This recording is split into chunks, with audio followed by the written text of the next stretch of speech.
자, 문학은 너무 쉬웠네요. 특히 혹시라도 체인홀 수업을 듣는 친구들이라면 보기 선택지 보고 금방 답을 끝낼 수 있기 때문에 비문학에 대한 시간을 충분히 확보할 수 있었을 것 같고, 더불어 비문학 지문이 짧기 때문에 나름대로 잘 볼 수 있었을 거라고 보고요. 자, 문학을 제 체인홀 수업을 처음 듣는 친구들은 잘 보시고, 이게 이상한 방법이 아니고 잘 보세요. 문학이라는 것은 메타포라고 합니다. 우리 문학이라는 메타포라는 말은 뭐냐면요, 여기 나오는 시라면 새라는 걸 의미를 알 수가 없어요, 우리는. 근데 이게 50만 학생이 똑같이 풀려면 시험이기 때문에 새를 똑같이 해석할 수 있는 객관적 기준이 주어져야 돼요. 이게 논리적 범주라고 해요. 자, 최인호의 비문학 해설 강의를 들었으면 첫 단락, 첫 문장에서 기준 잡고 당연히 이게 나올 거야, 이걸 거야 라고 빠르게 읽었을 거예요. 해겔의 변증법도 논리로 읽었어요. 지식이 아니라 아주 쉽게 문장 집착하지 않고 똑같습니다. 그럼 문학은 새라는 의미가 없기 때문에 객관적 기준으로 보기를 주어집니다. 그럼 보기에서 이 새를 차년시를 일제로 해석해.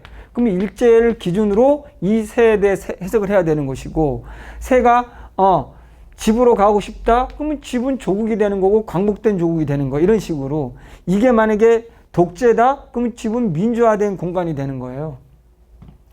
자, 또 한 가지, 똑같이 마찬가지로 논리란, 이 기준이야. 이게 논리란 말이에요, 논리. 저는 오로지 문학, 비문학, 문법을 다 논리로 하거든요. 이게 고전 시가에도 마찬가지라는 거예요. 새, 몰라. 근데 보기 봤더니 한글이야. 한글로 지금 어떤 상황에 있는지를 설명해주면 거기에 맞게 해석하면 되는 거예요. 그렇기 때문에 지문을 안 가라는 게 아니라 지문을 안 갈 정도로 우리는 보기와 이 보기가 추상적으로 설명돼 보기를 자 가라는 시를 해석하는 기준이 돼 있지만 이 보기라는 것을 자 더 자세히 이게 일제래 더 자세히 설명하는 건 선택지란 말이에요. 여기 봤더니 여기에 새는 일제의 억압인지 또는 광복인지를 또 자세히 설명해 놨단 말이에요. 그러면 선택지 5개를 보면 이 선택지 5개랑 보기를 보면 이 시 내용을 다 할 수 있게 되는 거예요. 그러면 구태여 우리가 이 시로 가지 않아도 이것만 가지고 답을 다 풀 수 있는 거예요. 왜? 논리상으로 이 보기와 다른 거, 선택지끼리 다른 거. 제가 지금 자세히 설명할 수는 없지만 이런 원리들이 있어서 채널 수업을 듣는 친구들은 뭐 EBS가 나오든 안 나오든 자 어떤 작품이 나오든 안 나오든 신경 쓰지 않고 집에 가서 작품을 정리하지 않고 보기라는 주어진 조건, 선택지를 논리적으로 읽어서 답을 찾아갑니다. 그렇다고 해서 지문 안 가라는 게 아니라 지문은 50% 간다고 칩시다. 지문을 가더라도 이미 보기랑 선택지에서 이 작품의 핵심이 뭔지 알고 이 기준에서 독해를 하게 되는 거예요. 그러면 일일이 집에 가서 정리암기 뭐가 나올지 불안할 필요가 없고 문학은 굉장히 빨리 풀게 되는 거예요. 자, 우리가 굉장히 빠르게 한번 풀어보도록 합시다. 자, 제가 왜 이렇게 푸는지 논리적으로 일단 설명을 드렸습니다. 자, 그래서 이번에는 현대식 가와 나가 합쳐졌고 고전시가 수필이 합쳐졌어요. 그러면서 시가 문학을 우리는 엄청 빨리 풀 수 있는데 그러다 보니까 제가 예상한 대로 6문제가 나온 거예요. 그럼 뭐 그대로 가면 돼요. 이제 문제 푸는 순서가 중요해요. 문제 푸는 순서는 보기부터. 자, 19번 초가, 이육사의 초가 전혀 모릅니다. 근데 말해줬단 말이죠. 그럼 볼게요. 보기를 참고할 때 A부터 E에 대한 이해로 적절하지 않은 겁니다. 그럼 보기를 참고하는 거예요. 그러면 적절하지 않은 거죠. 그럼 이 문제 풀 때 보기를 참고로 하는 말은 제가 이게 너무 안타까운 건 우리 선생님들이 이런 말을 너무 무시해요. 보기 참고로 A, E 이게 만약에 가시라고 합시다. 그러면 야 우리는 가시가 뭔지 몰라. 암기한 거로 풀지 마. 그러나 이 가시를 보기라는 1부터 3의 내용을 줄 테니까 이 안에서 가시를 해석해 이런 뜻이잖아요. 그러면 가시에 어떤 단어가 나오든 여기에는 1, 2, 3 중에 하나를 가지고 해석을 해야 된다는 뜻인 거예요.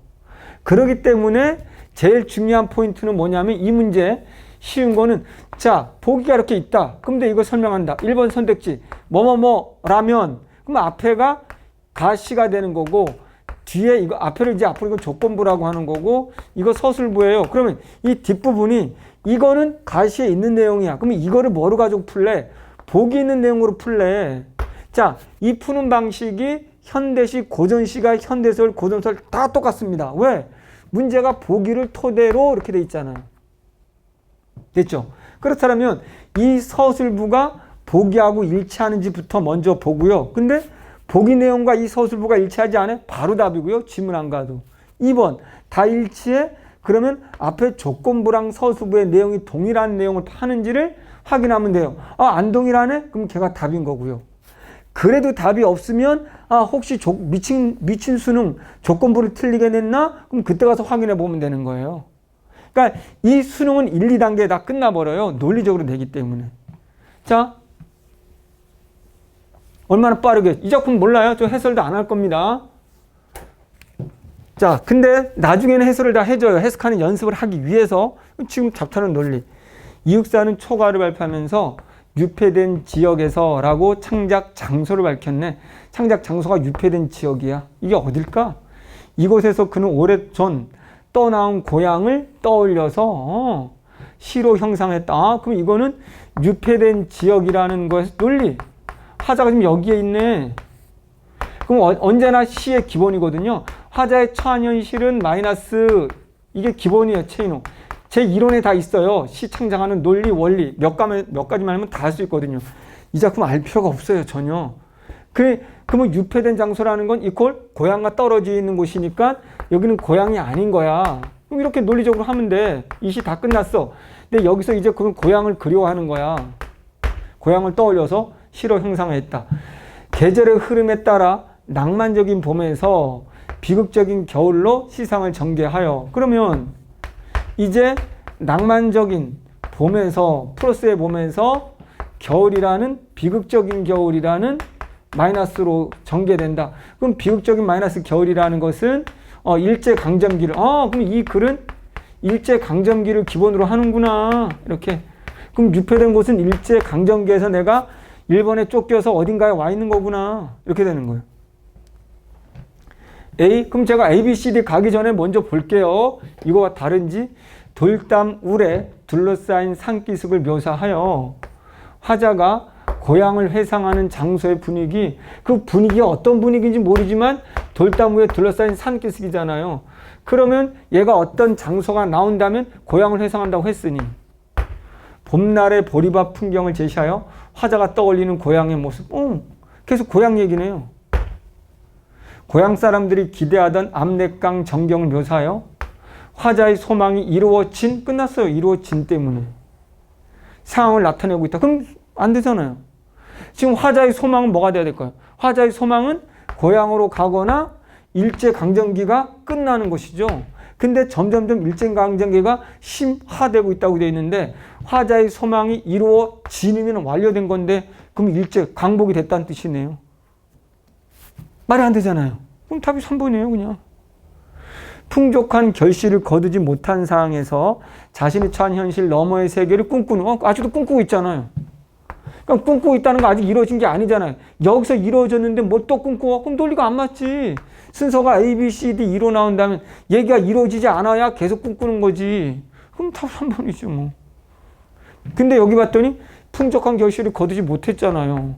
그럼 결실을 거두지 못했다는 것은 자신의 처한 현실 너머의 세계, 지금 풍족 현실을 거두지 못했다는 건 마이너스겠죠. 그럼 풍족한 결실을 거두고 싶다라는 건 뭐 꿈꾸는 세계, 풍족한 결실을 얻고자 하는 거겠고 또 뭐야? 일제강점기를 넘어서는 거겠죠.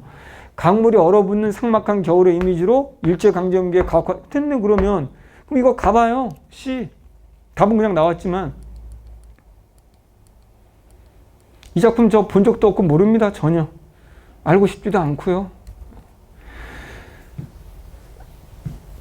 C. 그네줄에 비가 오면 풍년이 든다더니. 풍년이 든다더니 이 말은 더니 안 들었네 이런 얘기잖아. 풍년이 든다더니 빠트지 뭐. 압록강에 씨레나무 밀려나리면 되겠네요. 압록강에 풍년이 든다더니 압록강에 씨레나무 밀려나리면 모르겠는데 아직. 젊은이는 화자겠지. 젊은이와 뗏목을 타고 돈 벌러 항구로 흘러간 몇 달에 서리빨 입조도 못 오면 바람이 분다. 안 됐다는 얘기네요. 그러면 논리상으로 우리 또 해석하는 논리가 있어요. 야, 이걸 물었지만 이거를 볼 때는 이걸로 해석이 안 돼? 앞뒤를 봐. 이거로도 해석이 안 돼? 그럼 이걸 물었지만 앞뒤를 봐. 안 됐다는 얘기네. 안 되니까 뗏목 타고 돈 벌러 항구로 가고 떠나버렸네. 이렇게 된 거잖아. 그러니 뭐 해석하는 논리입니다. 수능은 그 문장 자체를 물으려고 하지 않아요. 이루어진 사항이 아니니까 떠나가는 거잖아요. 그러니까 이것만 봐도 답인 거고. 논리? 또 보기 보러 갈까요? 뭐 보기 안 봐도 이거 봐도 될 것 같고, 근데 또 보기, 여기 또 보기가 있네요. 그럼 이거 한번 보세요. 이건 가부터 다 모두에 대해서 문학적 표현에는 표현의 대상을 그와 연관된 다른 관념이나 사물로 대신하여 나타내는 방법이 있다. 표현 대상을 그와 관련된 관념이나 사물, 여기에는 사물의 속성으로 실체를 대신하거나 대상의 한 부분으로 전체를 대신하는 것 등이 포함된다. 이런 방법들은 서로 섞여 있기도 하고 구체적이고 생생한 이미지와 분위기를 환기한다. 가는 알겠지. 저녁이 오는 시간을 그와 연관된 사물인 호롱불이 켜진다는 것을 나타냄으로써 맞다는 거예요. 저녁이 오는 거 호롱불 불 켜야죠. 그러면 산골 마을의 저녁 풍경 시각 맞네요. 무조건 지으면 되는 거죠. 호롱불이라는 거 눈에 볼 수 있는 거니까. 가에서 고향에 머무르지 못하고 객지로 떠나는 현실을 아까 읽었잖아요. 뗏물 타고 흘러가는 것과 연관지어 나타나. 안 가도 돼. 지문으로. 아까 머릿속에 하자는 중 고향에 머무르지 않고 떠나가 있잖아. 타향살이 하고 있잖아요. 그렇지? 유폐된 곳이라고 했잖아요. 그럼 현실을 뗏목을 타고 흘러간다라는 연관 지음으로써 삶의 불안정함 맞네요. 떠나가는 거니까 불안정한 거죠. 떠다니는 거니까. 됐죠? 그럼 뭐 이거 시 안 가도 되는 거고, 이거는 특히 앞에 보기 깊은 문제를 가지고 보면 되는 거고, 이렇게 보기를 풀었으면 그걸 연관된 거로 접근하란 말이에요. 나에서 세속적인 삶의 공간 전체를 이해관계가 얽혀있는 장거리의 속성을 활용하여 나타냄으로써. 그런가 봐요. 몰라. 나시는 이제 세속적인 삶의 공간이 이퀄 장거리지. 그러면 장거리라는 부분을 통해 가지고 세속적인 걸 드러내는가 봐. 인심이 쉽게 변하는 세속 공간의 분위기를 환기하고 있다. 그러면 이해관계가 얽혀있다. 이익과 해로움이죠. 그러면 딱 이걸 보는 순간 나시는 세속 이퀄 이해관계 이익과 해로움 이퀄 그런 게 이루어지는 게 장거리. 그러니까 이 장거리를 세속을 마이너스 단위로 보는 거겠지. 인심이 쉽게 변하는 세속 공간의 분위기. 인심이 왜 쉽게 변할까? 이해관계 때문에. 쉽게 변하는지는 잘 모르겠어요. 어쨌든 이것도 마이너스고 이것도 마이너스란 말이에요. 이렇게. 그럼 일단 넘어가. 다 해서 자 보세요. 귀한 대우를 받는 삶을 그러한 속성을 가진 부호가의 깊은 장막 안으로 나타냄으로써. 그러면 귀한 대우를 받는 삶인데 다야 그게 부호가의 깊은 장막 안이래. 잘 모르겠는데 이 의미는 어쨌든 귀한 대우를 받는 게 이 선택지 4번 보세요. 다해서 귀한 대우를 받는 거 이퀄 그게 부호가의 깊은 장막이래. 그러면 이 말은 뭐니? 부호가의 깊은 장막이 뭐예요? 몰라. 모르고 부호가의 깊은 장막이라는 건 귀한 대우를 받고 있는 거래. 귀하게 플러스래. 인간과 가까운 공간에 그러면 깊은 장막 안이라는 것이 인간과 가까운 공간인가 봐. 적막한 분위기. 이건 마이너스래. 그럼 틀렸네. 그럼 답은 4번이네. 앞뒤 조건부 서술어가 안 맞네. 이거는 귀한 대우를 한다고 그랬잖아요. 귀한 대우.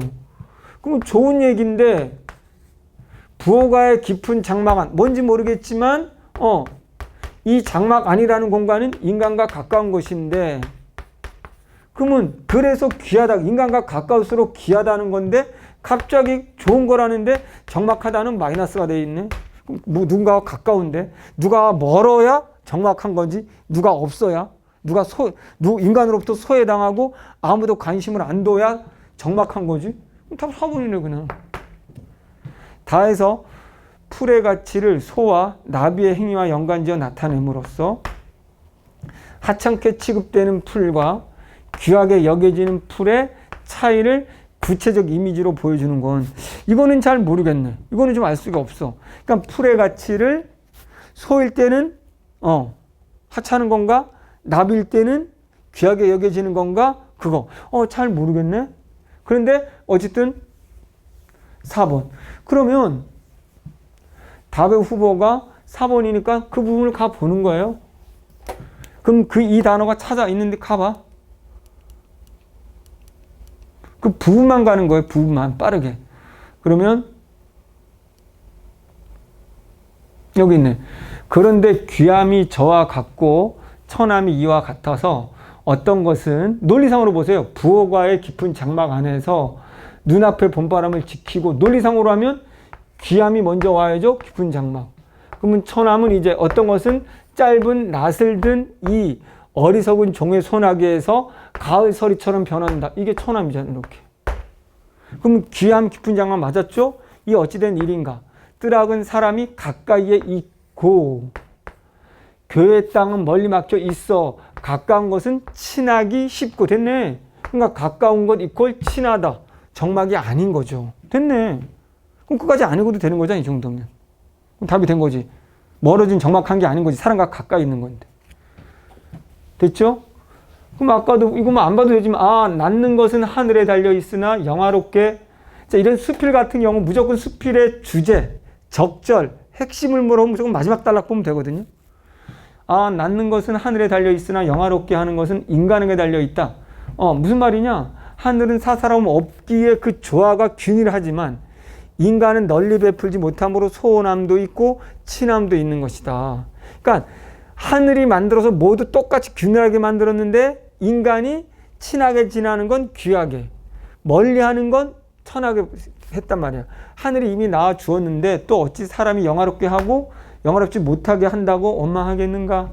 나에게는 비록 감정이 있지만 풀에는 감정이 없으니 그것이 소의 목구멍을 채우는 것과 나비로 하여금 다투어 찾도록 하는 것을 어찌 달리 보겠는가? 이렇게 서로 다르다는 거지. 그러면 인간이 다루 영화롭거나 영화롭지 못하게, 가까운 건 영화롭게, 그렇지 못한 건 영화롭지 못하게 이렇게 한다는 거지. 뭐지? 하늘은 똑같이 만들었는데 이거죠. 그래서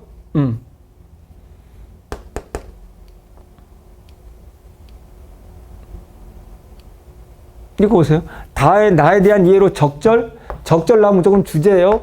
주제는 시든 소설이든 수필이든 맨 끝부분에 있어요. 아까 끝부분 읽었죠. 끝부분의 핵심은 하늘의 입장에서 보면 모든 풀은 조화와 균일, 가치 우열을 가리지 않는다. 근데 인간이 그렇게 만든다 라는 거죠. 그래서 답은 4번이 아까 읽었으니 됐고, 그래서 또 왔다 갔다 여기 보세요. 가다에서 이렇게 보면 다에서는 자연과 인간의 관계를 살펴 자연을 바라보는 인간의 태도에 대한 성찰, 반성이죠. 야, 자연물은 풀이든 뭐든 똑같이 하늘이 나왔는데 인간이 가까운 것은 귀하게 아닌 건 천하게 여겨가지고 차별을 두고 있다는 거지. 그래서 인간에 대한 성찰, 그럼 답 3번이죠. 아까 끝부분이잖아, 주제. 이래서 되겠는가? 라는 성찰하고 있는 거지.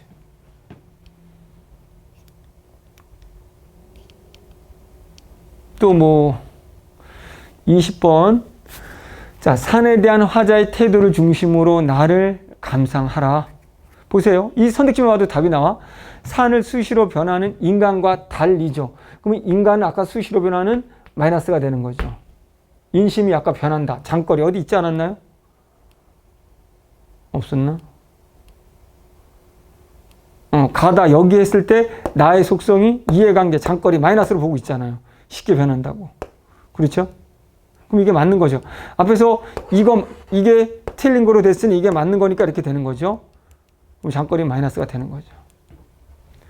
자, 그럼 그걸 토대로 나를 가보는 거예요. 인간 마이너스 수시로 변한다, 인심이. 근데 산은 안 변한다죠. 플러스죠. 그러니까 불변성이죠. 됐지? 그럼 산 플러스 인간 마이너스 대비하고 있는 거죠. 산을 인간의 덕성을 표현하는데 집중하는 적정 의지인지, 반대네. 말이 안 되네.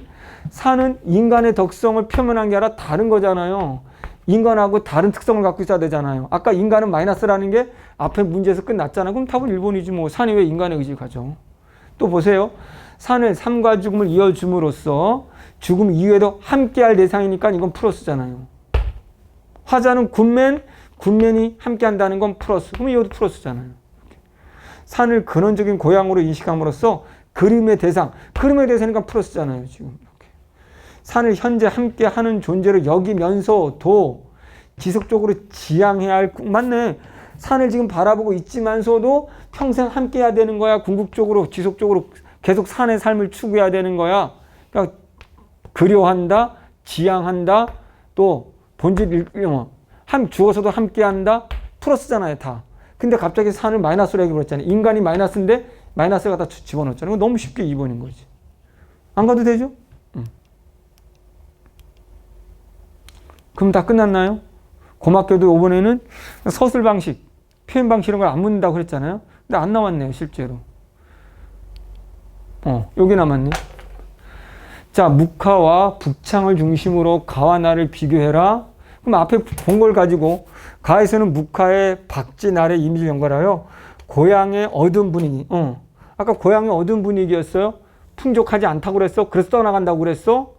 그럼 맞을 것 같아. 북창에서 바라본 산의 품에 주목하여. 산 무조건 플러스라고 되어 있죠. 그럼 이거 답이 후보네. 1번이겠네.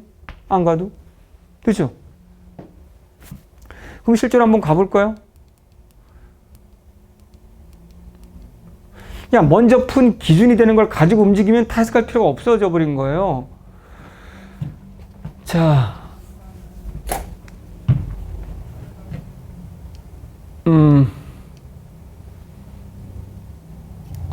나의 가에서 묵하, 고향 그림 묵하, 박진 날에, 자, 구겨진 하늘이고, 마이너스잖아요. 고성같이 둘러싼 아주 옛날 성같이 돌담이 오래됐고, 박진 아래 밑에 황혼이 묻혀오면, 황혼이 묻어오는 건 어둠이잖아, 어둠, 저녁. 호롱불이 켜지는 거잖아. 한 폭에 좀이 쳐진다, 좀. 그러니까, 고향을 마이너스로 보고 있다는 거죠. 됐죠? 근데 가서 해석이 안 된다? 근데 아까 말한 것처럼 아까 본질이, 고향 마이너스였는데? 이렇게 되는 거잖아. 됐죠? 북창에서 바라본 산의 품에 주목하여 산이 주는 아늑함 가보는 거죠. 산, 품, 겸한산, 그 품 안에 자라나 거기다 묻히니 산을 베었으니 그럼 그 품 안에서 자랐다 또 품 안에서 뭔지 몰라도 산은 플러스란 말이야. 그럼 해석이 잘 안 돼도 플러스인데 그럼 여기서 플러스 있는 거는 아늑한 분위기잖아요. 그럼 보세요. 똑같이 지금 나에서 북창을 통해서 지금 산을 바라보면서 플러스라고 했는데 절망적 상이라고 나왔단 말이죠. 또 3번 만약에 모른다고 치더라도 이제 묵하의 조미처라고 한 건 화자가 고안에 느끼는 세월의 깊이를 잘 모르겠는데 나에서 북창 오늘 열었다고 한 것은 산을 대하는 화자의 인식이 말이 안 되죠. 변화됐단 말은 언제나 산은 플러스인데 변했다는 건 마이너스에서 플러스거나 플러스에서 마이너스니까 말이 안 되죠. 안 되죠? 말이 안 되죠. 논리. 자, 묵하를 그림 조각으로 한 것은 고향의 분절된 이미지를 나에서 북창을 열어 산을 보고 있다는 것은 선망하는 세계와 분리된 게 아니라 얘가 계속 지양하고 있다는 거죠. 바라보고 있다라는 거죠. 묵하에 그려진 몸의 꽃의 부끄러움의 정서를 나의 북창을 통해 본 보옥의 안타까움, 보옥이 안타까움이라면 이거 장거리가 돼야 되는데 보옥이 산이라면 플러스가 돼야 돼요. 그럼 가보죠. 그러면 이 부분만. 보옥을 갖고도 자랑 않는 겸허한 산이네요. 산에 있는 보옥이니까 플러스네요. 그러면 산 거는 무조건 플러스라고 보시면 됩니다. 그래서 가장 많은 6문제가 끝났고 쉽게 풀었죠. 거의 지문 안 가고도. 고전 시가. 이것도 크게 어렵지가 않죠. 자, 일단 보기를 먼저 보시죠.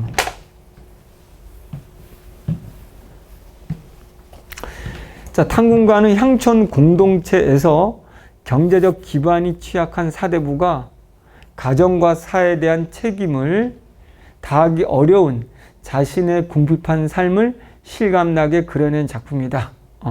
경제적으로 너무 어려워서 그런 사대부야, 화자가. 그랬을 때 가정에 대한 책임도 다 못하고 사회에 대한 책임도 다 못해. 자, 한편 농가는, 이게 탕군가고 농가는 공공한 향촌 공동체의 발전을 위해 여러 방안을, 너무 공공한 향촌 공동체야. 얘 발전해서 여러 방법을 모색한 사대부가 가난을 벗어난 이상화된 농촌상을 이제 가난을 벗어나서 이상화되냐 된 농촌은 그리고 있다. 이상화된 플러스가 된 가난을 벗어나. 이거는 가난한데 향촌 공동체. 그래서 이걸 못한다고. 이건 가난하지만 방법을 써서 왔다는 거. 플러스로 됐다라는 거고. 이 차이죠. 두 작품이. 공통점은 둘 다 향촌사의 가난으로 시작해서 얘는 극복 못함이지. 자, 기억은 안 보겠습니다. 기억이 뭔지. 파종할 벽씨를 쥐가 먹어버린 사항을 제시해서 가난한 형촌사의 곤혹스러움 당연하겠지. 뭐 이거 안 봐도. 먹어버렸다고 말했으니까. 자, 솥과 시루가 녹슨 사항이야. 밭하는 시루. 음식하는 거야. 녹슬었다는 말은 끼니조차 잊지 못하는 생활이 지속되는 상황이겠지. 가난함이지. 솥이 녹이 슬었다는 그만큼 밥을 해먹은 적이 오래됐다는 거잖아. 디귿은 체면을 지키기 어려운 상황을 제시해 취약한 경제적 기반 때문에 사회적 책임을 내려놓는 향촌 사대부의 죄책감. 이거는 잘 모르겠네. 체면을 지키기 어려운 상황을 제시하여 취약한 경제적 기반 때문에 사회적 책임. 요건 물음표. 어쨌든 여기에서 가정을 다 하지 못하고 사회적 책임을 다하지 못하는 경우가 있다고 했는데 이것만 보고는 이게 가정인지 사회적인지 일단 알 수가 없네. 4번 밭을 멜 때 예정된 차례에 따라야 함을 나타내요. 그런가 봐. 밭을 멜 때 사회적 약속이란 말은 예정된 차례. 이게 약속이잖아. 대한 존중을 향촌 공동체 발전의 방도 무조건 맞는 거지. 왜냐하면 자, 얘가 나오는 건 발전하게 한 방도가 나와. 그 방법이 곧 바로 뭐다? 앞에 봤더니 예정대로 해. 밭을 멜 때 밭을 매는 것을 순서를 정한가 봐. 다 같이 도와주는 거로. 그 약속에 따라서 하면 발전될 거야. 이런 거지. 자, 먹을 것을 부족함이 없이 즐거운 향촌 구성원의 모습을 통해 이거 실제로 먹을 것에 대한 부족함이 없이 즐거운 모습이 그려져 있대. 그렇다면 뭐야? 가난을 벗어난 이상화된이지. 그럼 C 플러스 맞네. 그럼 남아있는 건 3번밖에 없네. 그러면 3번부터 가보면 되는 거라는 거죠. 시간이 없으면 그냥 3번으로 답을 하고. 디귿. 왜 가야 되냐면 앞뒤를 보는 거지. 이제 앞뒤. 그러면 디귿. 앞뒤를 보세요. 제사는 무엇으로 할 것이며 원근 친척 내비는 왕객은 어이하여 접대할고 이 얼굴 지니고 있어서 어려운 일은 많기도 많다. 그러니까 자, 내가 원근 친척이나 오는 손님들을 접대할 수가 없다. 너무 가난해서. 그래서 이 얼굴, 그래서 너무나 접대할 수 없어서 너무 슬픈 얼굴이 지니고 있고 어려운 일이 너무 많다. 됐지? 이 원하여 그래서 이별할 수 있겠는가? 이런 얘기지. 그러니까 사회적 책임을 다하지 못한 거에 대한 슬픔. 근데 이게 사회적 책임이라기보다는 뭘까? 여기 보세요. 과연 이거 체면을 지키기 어려운 사항을 제시해서 이 얼굴 진욕이 있어서 취약한 경제 기반 때문에 맞습니다. 사회적 책임을 내려놓는 향촌 사대부의 죄책감. 그러니까 경제 기반 때문에 사회적 책임을 내려놓는 게 아닌 거죠. 지금 어떻게 할 수 없는 안타까운 상황을 말하는 것이지 사회적 책임을 내려놓는 게 아닌 거죠.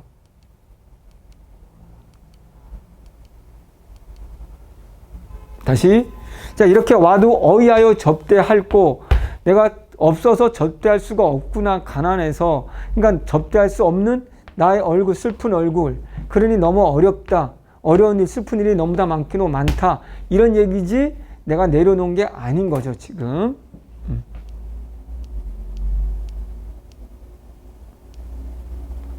자, A, B. A, B에 가서 보면 됩니다. 자, 그러면 A, 술의 후량을 갖춘 화자는 의례를 통해 군기에 대한 예의. 그럼 술의 후량을 갖춘 화자는 의례를 통해, 무슨 말인지 모르겠지만 의례를 통한다는 건 예우를 지키는 거고, B에서 화자는 시간의 경과를 의식하며 세 달에 네 달에 열린 면에 대한 만족감. 그러면 시간의 경과, 시간이 흘러서 세 달에 네 달에 열린 면화. 이거는 우리가 시험 보기 전에 콜목에서 바로 했던 내용하고 똑같이 아주 지문도 똑같고 세 달에 네 달에 열린 면화에 대한 만족감 가보면 되겠죠. 근데 면화가 지금 세 달에 네 달에가 있다는 말은 세 개나 네 개나 세 강줄이 네 강줄이 그럼 만족하는 거죠. A에서 이내 군과의 관계를 B에서는 화자는 너희와의 관계를 운명적인 것으로 잘 모르겠네. A에서 화자는 옳도다라는 응답으로 내 말을 수용하는 태도를 그렇겠지? B에서 화자는 반이로다라는 감탄으로 패는 뭐에 대한 기대감을 감탄이라면 기대감이 되겠지. A와 B에서 화자는 각각 초월적인 존재인 하늘과 하느님을 예찬하는 어조.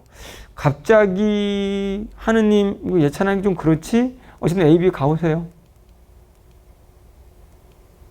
그 대신 A, B에서 그거부터 보세요. 다 보지 말고 하늘. 다 읽을 시간이 없잖아요. 그러면 A에서 이렇게 길어. 그러면 자, 하늘이 삼긴 이내 궁을 설마 한들 어이하리. 하늘이 삼기라면 만든 이내의 가난을 설마 한들 내가 어이하겠는가. 빈천도 내 분수다. 이 정도는 알지. 가난, 궁도 내 분수다. 운명이지. 서로해서 못하겠냐. 서로 하지 말자. 그 얘기를 하는 거지. 가난도 하늘이 만들었다지. 그러면 하늘을 예찬하는 건 아니잖아요. 또 B에서도 아마도 하느님 너희 만들 때 나를 위해서 만들었나 보다 라고 되어 있는 거지 하느님을 예찬하고 있는 건 아닌 거죠. 나머지는 뭐 다 될 수 있죠. 아까 운명 하늘이니까 운명적인 거죠. 여기 한번 볼게요. 뭐 반이로다 감탄 기대감 되겠죠. 앞뒤를 보면 됩니다.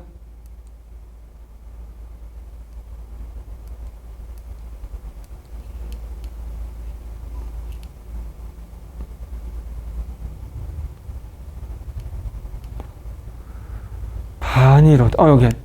자, 반은 마이너스 같지만 아니라는 거지. 면하는 세 달에 네 달에요. 이름표 표는 뭐가 곱구나. 그럼 논리상으로 면화가 세 개, 네 개, 자연물이 세 개, 네 개 많아서 좋다라는 거고. 그럼 논리상 벼도 뭔지 모르겠지만 좋다라는 얘기고. 그러니 5, 6월이 언제 가고 벌써 7월이 반이나 지나가는 거야. 이 말은 7월이 돼서 뭐 한다? 면화, 벼 수확한다는 거니까 플러스 기대감이 되는 거지. 이렇게 논리를 해야 되는 거지. 단어 뜻풀이가 아니라는 거지. 그냥 아주 쉽게 플러스네. 이거 플러스라고 말했네. 그럼 뒤에 나온 문장도 플러스가 되겠네. 이렇게 가라는 거지. 그래서 고전시가도 아주 쉽게 가야 됩니다. 일일이 뜻풀이 암기하는 게 아니라는 거죠. 혼자서 해석을 할 수 있어야 되는 거죠. 이것도 사실은 그냥 쉽게 답을 찾을 수 있어야 되는 게 특정 계절을 배경으로 하여 화자의 처지를 부각. 왜냐하면 다른 문제를 봤더니 화자의 처지가 가난이었잖아요. 가난한 처지를 부각하는 거겠죠. 그럼 이거 문제 낼 때도 A는 냈으니까 A 아니고도 되겠죠. A에 또 나올 리는 없잖아요. 그럼 A가 아닌 부분, 이 부분 보면 되는 거죠. 춘일이 지지하여, 자, 춘일 봄 정도는 알잖아. 봄날이. 지루해 뻐꾸기 보채건을 동린의 쟁기 얹고 서사에 홈이 얹고 집안에 들어가 씨앗을 마련하니 올벼씨 한 말은 반 넘게 지가 먹었고 기장피 조팥은 서너대 부쳤건을 춥고 배고픈 식구 어이하여 어이 살리 뭔지 모르겠지만 딱 보는 순간 계절이 나왔고 자 계절이 나왔어. 그럼 이제 농사를 지어야 돼.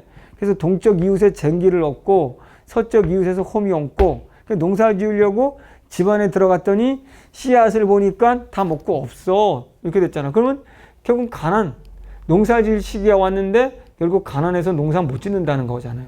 그럼 논리상으로 그냥 벌써 특정 계절, 춘일, 배경으로 화자의 처지, 농사 지을 수 없는 가난한 처지 이렇게 되는 거죠. 왜냐하면 다른 문제에서 벌써 핵심이 뭔지 우리가 알았잖아요. 그럼 너무 쉽게 답이 나오게 된다는 거죠. 그러면 다 풀었죠. 너무 쉽죠? 선택 능력은 따로 하지 않겠습니다. 이렇게 해서 우리가 문학도 아주 쉽게 해결을 했습니다. 여러분들 고생했고요. 문학 그리고 비문학을 어떻게 접근하는지 그 원리들을 한번 좀 보시면 아주 쉽다라는 거 이해할 수 있습니다. 감사합니다.